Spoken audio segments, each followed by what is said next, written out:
नमस्कार, मैं हूं शशांक लखेरा और इस वीडियो में हम बात करने वाले हैं। तालिबान चाहता है कि वो यूनाइटेड नेशंस को जो है यहाँ पे ज्वाइन कर ले।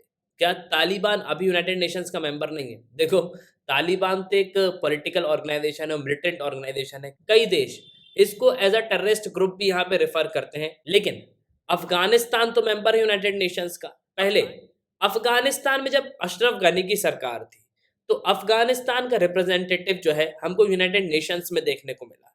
लेकिन अब जब अफगानिस्तान में यहाँ पे सरकार बदल गई, तो तालिबान यहाँ पे ये चाहता है कि जिस तरीके से यहाँ पे सरकार बदली है, तो यूनाइटेड नेशंस का जो रिप्रेजेंटेटिव है वो भी यहाँ पे चेंज होना चाहिए और हमारा जो रिप्रेजेंटेटिव है उसको यहाँ पे मौका मिलना चाहिए यूनाइटेड नेशंस में बोलने का। और इसी को लेके एक बहुत ही बड़ा यहाँ पे डेडलॉक क्रिएट हो गया है कि पुराने रिप्रेजेंटेटिव जो है वो अफगानिस्तान को यहाँ पे रिप्रेजेंट करेंगे यूनाइटेड नेशंस में, या जो तालिबान के नए रिप्रेजेंटेटिव हैं वो यहाँ पे जाएंगे यूनाइटेड नेशंस में। और इसके रिगार्डिंग आपको आर्टिकल भी देखने को मिलेगा। यह आर्टिकल गार्जियन का है। Taliban ask to address united general assembly after Afghanistan take over. तो जिस तरीके से अफगानिस्तान में यहाँ पे टेक ओवर हुआ है, तालिबान ने अफगानिस्तान में यहाँ पे टेक ओवर कर लिया, तो तालिबान यहाँ पे ये चाहता है कि तालिबान के जो रिप्रेजेंटेटिव हैं वो यहाँ पे यूनाइटेड नेशन जनरल असेंबली में जो है एड्रेस करें। तो क्या ये पूरा इशू है और इस डेडलॉक को किस तरीके से यहाँ पे सॉल्व किया जाएगा, यूनाइटेड नेशन जनरल असेंबली का यहाँ पे वर्क क्या है, तो काफी कुछ जो हम इस वीडियो में डिस्कस करने वाले हैं। उसके पहले just go to Google Play Store, download MM Academy app. आपको क्या करना है, एमएम एकेडमी ऐप को डाउनलोड करना है, फिर आपको यहाँ पे साइन अप करना है। आप 2 वीडियोस लेक्चर देख सकते हो जो डेमो लेक्चर होंगे। फिर आपको प्रोफाइल में जाना है, प्लान को परचेज करना है, कोर्सेज को एंजॉय करना है। एक ही सब्सक्रिप्शन में आप सभी कोर्स अवेल कर पाओगे और आप यहाँ पे पीडीएफ भी डाउनलोड कर सकते हो। और वीडियो को शुरू करने से पहले मैं आपसे यहाँ पे एक क्वेश्चन पूछूंगा, which of the following India's first permanent representative to the United Nations. तो यूनाइटेड नेशंस में भारत के पहले परमानेंट रिप्रेजेंटेटिव कौन रहे हैं? आपको कमेंट बॉक्स में इस क्वेश्चन को जो है अटेम्प्ट करना है। ऑप्शन है T.S.. Trimurti, Padmanabha P Pillai, Arthur S Lal and BN. Rao. तो कमेंट बॉक्स में इस क्वेश्चन को जो है अटेम्प्ट जरूर करना। नाउ देखो, सिंपली यूनाइटेड नेशंस का वर्क क्या है। तो यूनाइटेड नेशंस जो है आपको उसमें 6 ऑर्गन देखने को मिलेंगे।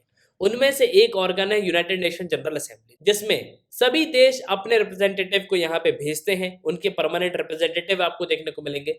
जैसे भारत के पहले थे सैयद अकबरुद्दीन, अब है यहाँ पे टी.एस. त्रिमूर्ति। वैसे ही अफगानिस्तान के भी रिप्रेजेंटेटिव रहे हैं यूनाइटेड नेशंस में। और यूनाइटेड नेशन जनरल असेंबली का यहाँ पे वर्क क्या है, बेसिकली पॉलिसी मेकिंग, ये इनका काम है। ये यूनाइटेड नेशंस का एक रिप्रेजेंटेटिव ऑर्गन है और हर साल यूनाइटेड नेशन जनरल असेंबली के हमको सेशन देखने को मिलते हैं। और इस साल 76वां सेशन हो रहा है यूनाइटेड नेशंस का, जो कि 21 सितंबर से यहाँ पे शुरू हो गया है और ये चलेगा 30 सितंबर तक। अब इसमें प्रेसिडेंट कौन है? तो 76 सेशन जो हो रहा है उस जनरल असेंबली के जो प्रेसिडेंट है वो है अब्दुल्ला शाहिद। ये कहाँ के हैं? तो ये है मालदीव्स के। तो ठीक है, मतलब 76 सेशन यहाँ पे यूनाइटेड नेशंस का चल रहा है। और अफगानिस्तान के रिप्रेजेंटेटिव यहाँ पे कौन है? तो देखो, अभी तक अफगानिस्तान के जो रिप्रेजेंटेटिव हैं वो है गुलाम इसकजाई। लेकिन तालिबान ने यहाँ पे ये कहा है कि जिस तरीके से अफगानिस्तान की सरकार यहाँ पे बदल गई है, अब यहाँ पे अशरफ गानी की सरकार नहीं है, तो गुलाम इसकजाई को भी यहाँ से हटाना चाहिए और यूनाइटेड नेशंस में जो परमानेंट रिप्रेजेंटेटिव है वो हमारा बंदा यहाँ पे होना चाहिए। और सिंपली तालिबान यहाँ पे ये कहता है कि गुलाम इसकजाई को यहाँ पे मौका नहीं देना चाहिए बोलने का। एक नया रिप्रेजेंटेटिव जो है हम यहाँ पे भेजेंगे यूनाइटेड नेशंस में, जो कि अफगानिस्तान को यहाँ पे रिप्रेजेंट करेगा इन द यूनाइटेड नेशंस। और देखो, यूनाइटेड नेशंस के जो सेक्रेटरी जनरल हैं एंटोनियो गुटेरस, उन्होंने 15 सितंबर को यहाँ पे एक लेटर को रिसीव किया। उसमें यह लिखा हुआ था कि गुलाम इसकजाई जो है अफगानिस्तान के एम्बेसडर हैं और वो यहाँ पे बोलेंगे। उसके बाद 5 दिन बाद उनके पास एक लेटर और पहुंचता है जो इस्लामिक एमिरेट्स ऑफ अफगानिस्तान का है, मतलब तालिबान का लेटर हेड है। और इसमें यह लिखा था कि हमारे जो नए यूनाइटेड नेशंस के परमानेंट रिप्रेजेंटेटिव होंगे वो कौन है? मोहम्मद सुहेल शाहीन। तो बेसिकली जो गुलाम इसकजाई है उनको यहाँ पे बोलने का मौका नहीं देना चाहिए। वो अफगानिस्तान के परमानेंट रिप्रेजेंटेटिव नहीं है। अफगानिस्तान के जो नए यूनाइटेड नेशंस में परमानेंट रिप्रेजेंटेटिव होंगे वो होंगे मोहम्मद सुहेल शाहीन। सो बेसिकली यहाँ पे एक डेडलॉक बन गया है। एक तरफ मोहम्मद सुहेल शाहीन है और एक तरफ गुलाम इसकजाई है। और देखो, इस डेडलॉक को यहाँ पे सॉल्व करने के लिए यूनाइटेड नेशन जनरल असेंबली की एक 9 मेंबर की क्रेडेंशियल कमेटी आपको देखने को मिलेगी। और ये यहाँ पे जो है डिसीजन देगी कि कौन जो है यहाँ पे अफगानिस्तान को रिप्रेजेंट करेगा। और देखो इस कमेटी को ऑफिशियली जो है यूनाइटेड नेशन क्रेडेंशियल कमेटी के नाम से जाना जाता है।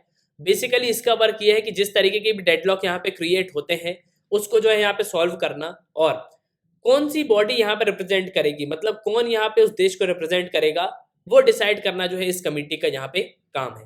लेकिन मैं आपको बता दूं कि जो 9 मेंबर्स की कमेटी है उसमें आपको 9 देश देखने को मिलेंगे, और जैसे जैसे सेशंस यहाँ पे चेंज होते जाते हैं तो ये कमेटी में जो देश हैं वो भी यहाँ पे बदलते जाते हैं। नाउ एट लास्ट, अब आप यहाँ पे बोलोगे कि यूनाइटेड नेशन क्रेडेंशियल कमेटी जो है ये क्या डिसीजन यहाँ पे दे सकती है। देखो सिंपली अभी तक तो यहाँ पे पॉसिबिलिटी ये है कि 4 दिन यहाँ पे बचे हुए हैं, और 4 दिन में मुझे नहीं लगता यहाँ पे कोई भी डिसीजन हो पाएगा, क्योंकि जो क्रेडेंशियल कमेटी है वो यहाँ पे यूजुअली जो है यूनाइटेड नेशंस पे जो है भेज देती है कि आप जो है यहाँ पे वोटिंग करा लो कि कौन जो है यहाँ पे रिप्रेजेंट करेगा किसी भी देश को। मतलब सिंपली अफगानिस्तान पे यहाँ पे वोटिंग हो सकती है कि गुलाम इसकजाई जो है वो यहाँ पे परमानेंट रिप्रेजेंटेटिव होंगे अफगानिस्तान के यूनाइटेड नेशंस में, या फिर जो सुहेल शाहीन है वो यहाँ पे जो है परमानेंट रिप्रेजेंटेटिव होंगे अफगानिस्तान के।